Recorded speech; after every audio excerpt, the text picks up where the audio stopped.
carta de Tiago. Pelo menos esse é o seu nome em português. Se você olhar no grego, verá que o nome dele é Jacobos, que traduz o seu nome hebraico, Yaakov. E é por isso que a maioria das traduções antigas e modernas traduzem seu nome por Jacó. E é isso que vamos chamá-lo nesse vídeo. Agora, há muitos Jacós no Novo Testamento. 2 deles pertencem ao círculo íntimo de Jesus dos 12 discípulos. Mas essa carta vem do Jacó que era meio-irmão do próprio Jesus. Aprendemos a história desse Jacó no livro de Atos e nas cartas de Paulo. Depois que Pedro partiu de Jerusalém para começar novas igrejas, o meio-irmão de Jesus, Jacó, ganhou destaque como líder da igreja matriz em Jerusalém, composta principalmente de judeus messiânicos ou cristãos. Essa foi a primeira comunidade cristã de todos os tempos e sabemos que ela teve dificuldades durante os 20 anos em que Jacó foi o seu líder. Houve uma fome que levou a uma grande pobreza na região e esses judeus messiânicos estavam sendo perseguidos por líderes judeus em Jerusalém. Mas, apesar de tudo, Jacó era conhecido como um pilar da igreja de Jerusalém. Ele também foi conhecido como um pacificador que liderou com sabedoria e coragem, até que foi tragicamente assassinado. E nesse livro temos o legado de ensino e da sabedoria de Jacó, condensados em um trabalho curto e muito poderoso. O livro começa como uma carta. Ele cumprimenta todos os judeus messiânicos que estavam vivendo fora da terra de Israel. Mas essa não é uma carta como as cartas de Paulo, onde ele aborda problemas específicos em uma igreja local. Em vez disso, esse livro é um resumo da sabedoria de Jacó para toda e qualquer comunidade de seguidores de Jesus. E o objetivo de Jacó não é ensinar novas informações teológicas. Em vez disso, ele quer se meter na sua vida e desafiar o modo como você vive. A sabedoria de Jacó foi fortemente influenciada por 2 fontes. A primeira é o ensino de Jesus sobre a vida no reino de Deus, especialmente o Sermão do Monte, que ele está constantemente repetindo e citando no livro. A segunda influência-chave é o livro de sabedoria bíblica de Provérbios, especialmente os poemas em Provérbios 1 a 9. Jacó cresceu literalmente com Jesus e com o livro de Provérbios. E agora o seu próprio ensino soa como eles e é marcado por sua linguagem e imagens. O livro consiste em discursos curtos e desafiadores, cheios de metáforas e frases fáceis de memorizar.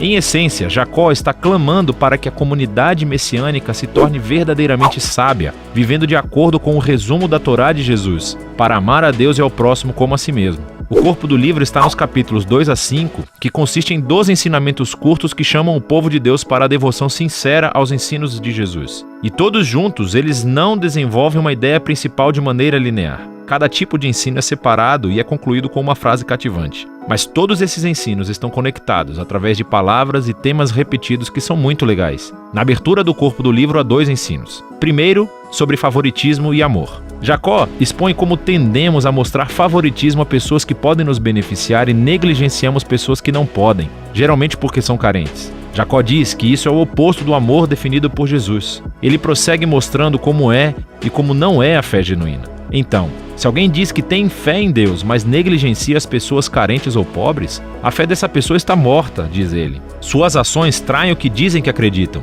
e a fé genuína sempre resulta em obediência aos ensinos de Jesus. Agora, espalhados pelo corpo do livro, encontramos 3 lugares diferentes onde Jacó desenvolve o próprio ensinamento de Jesus sobre as nossas palavras. Então, com a mesma boca, lançamos dor sobre as pessoas e depois oferecemos louvor a Deus. Tão confuso. E também julgamos as pessoas e depois falamos mal delas pelas costas. E todos nós também tendemos a distorcer a verdade em proveito próprio. O modo como falamos sobre as pessoas abre uma janela para os nossos corações e mostra os nossos valores fundamentais. Nossas palavras contam a verdade real sobre o nosso caráter. Jacó também acredita que a comunidade do reino de Deus, da maneira que Jesus ensinou, é um tipo de lugar onde as divisões criadas pela riqueza e pelo status social são desmanteladas. Então, ele avisa primeiro sobre a arrogância que a riqueza pode criar em pessoas que acreditam que ela estará por perto para sempre. Então ele diz: sua riqueza vai apodrecer um dia, assim como você. Em contraste, o povo de Deus deve viver com paciência e esperança pelo retorno de Jesus para acertar todas as coisas. E isso deve inspirar uma vida de oração cheia de fé. Agora, nessa parte do livro, todos esses ensinamentos são muito poderosos. E há ainda muito mais para falar do que temos tempo nesse vídeo. Mas falando sério, leia todos eles e lentamente. Agora, nesses 12 ensinamentos sábios temos o capítulo introdutório. É uma corrente fluida de ensinos sábios e frases para resumir as ideias principais de todo o livro. Esse capítulo realmente apresenta todas as palavras-chave e temas que você encontrará nos capítulos 2 a 5. Jacó começa dizendo que ele sabe por experiência pessoal que a vida é difícil. Afinal de contas, ele foi martirizado pouco tempo depois de escrever essa carta. mas ele acredita que as provações e as dificuldades da vida são, na verdade, presentes paradoxais, que podem produzir perseverança e moldar o nosso caráter. Deus pode fazer um trabalho incrível dentro de nós, em meio ao sofrimento, e nos ajuda a tornarmos perfeitos e completos. Agora, essa palavra perfeito é realmente importante para Jacó. Ele a repete 7 vezes no livro. No hebraico bíblico e no grego, esta palavra refere-se à integridade. Significa viver uma vida completamente íntegra, onde as suas ações são sempre consistentes com os valores e crenças que você recebeu de Jesus. Jacó sabe que a maioria de nós realmente vive como pessoas fraturadas, com grandes inconsistências no nosso caráter. Estamos todos mais comprometidos do que queremos admitir.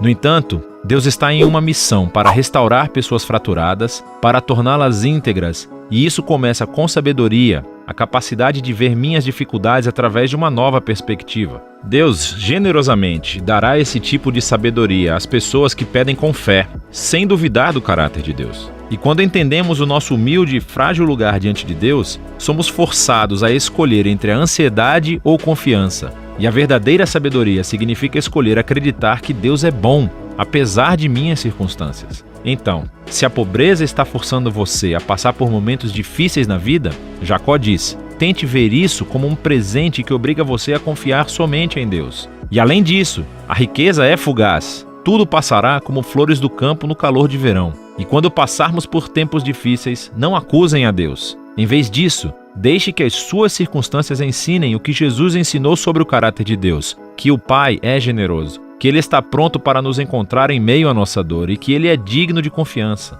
É esse Deus que, através de Jesus, nos deu um novo nascimento para nos tornarmos novos tipos de humanos que podem enfrentar o seu sofrimento com total confiança no Pai, assim como Jesus fez. E essa nova humanidade é algo que descobrimos quando não apenas ouvimos a palavra de Deus, mas seguimos o que ela diz. Jacó chama a palavra de Deus aqui de a perfeita Torá da liberdade. Ele está se referindo ao maior mandamento da Torá que nos foi transmitido através de Jesus, que ele nos libertou para amar a Deus e amar o próximo. E Jacó mostra praticamente como é esse tipo de amor. Significa falar com os outros de uma maneira gentil e amorosa. Significa servir os pobres e viver com devoção sincera somente a Deus. Agora, você pode ver como esse capítulo de abertura contém todas as palavras-chave e ideias exploradas mais profundamente nos 12 ensinos dos capítulos de 2 a 5. Jacó se aprofundou na sabedoria de Jesus e dos provérbios, e ele nos deu um grande presente nesse livro da sua própria sabedoria. Esse livro é como um soco na barriga bem trabalhado para aqueles que querem seguir a Jesus. E é disso que se trata o livro de Tiago,